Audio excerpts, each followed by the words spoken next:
Kan kita nak tahu. I nak bila kat enam kaki ke bawah tu nak tenang aja. I tak nak sedih. Okey, right? Wasiat tadi dan hibah. Ianya sangat rapat, sangat dekat. Cuma bezanya ialah hibah ini adalah hadiah ketika kita hidup. Ketika kita masih ada lagi. Tetapi ianya jatuh wasiat sekiranya kita sudah tiada. Oh, okey. So itulah bezanya. Tapi bukankah kita buat wasiat semasa kita masih hidup? Betul, tapi dia akan still ikut proses, I would say administrator masih kena tengok siapa yang pemegang amanah dan masih kena ikut proses proses what do you call this? Yeah. Ya, apa tu? The wasiat tu it was still based on, so macam for example faraid akan still ikut faraid. Dia banyak faraid. Wasiat ini masih kena ikut terma-terma faraid juga. So mungkin orang salah faham, dia ingatkan saya dah buat wasiat. So wasiat tu okey dah lah. Ya, tapi sebenarnya actually, kalau orang tu ada abang, dia boleh kontes juga.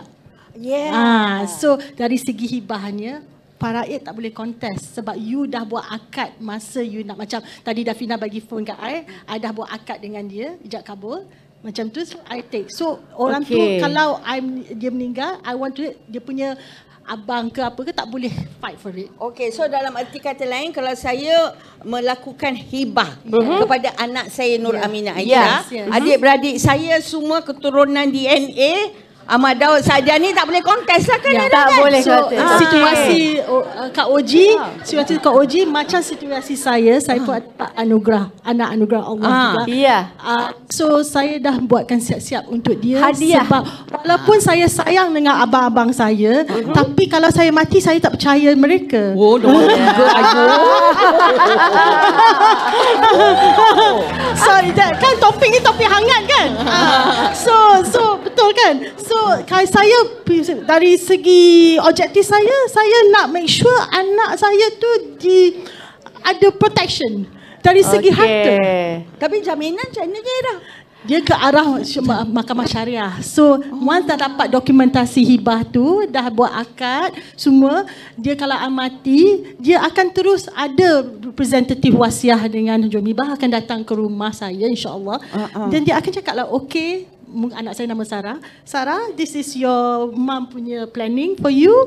You boleh pergi ke pejabat tanah, pusaka kecil, ke mahkamah syariah. Semua dah diaturkan kepada dia. Nanti on the way nak ke sana kena kidnap. Ayo, malas. Itu maknanya, yang tu kena sayangnya. Editor, edit that out. Yes.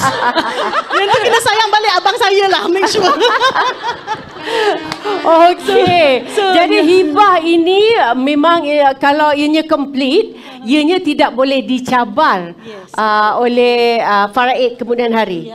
Kita tak menidakkan faraid itu bagus. Tapi dari segi certain aset-asetnya, kita kena lindungi. Sebab dynamic family lain-lain ya. Betul. So mungkin kita kena membuatkan hibah. Okey, itu dia. Harap terjawablah soalan Kak Oji kita. Bezanya. Kamu lagi? Anak angkat tak semestinya. Dia actually for any, kita boleh hibah tu kepada sesiapa sahaja. Kepada sesiapa. Sesiapa sahaja. Kalau Kak Oji nak hibah pada saya pun boleh Kak Oji. Era, you dah ada teman. Saya ni tertanya-tanya kenapa tak ada seorang nak hibahkan ke Kak Oji, sorry just a quick one. Tapi kalau tengok golongan-golongan yang kritikal so kalau anak angkat sebab ikut faraid, anak angkat dia tak ada status kan. And then kalau anak perempuan, of course kena, kalau hibah tu is encourage lah. Then of course macam OKU dan ada a few other examples yang memang kalau buat hibah tu memang digalakkan.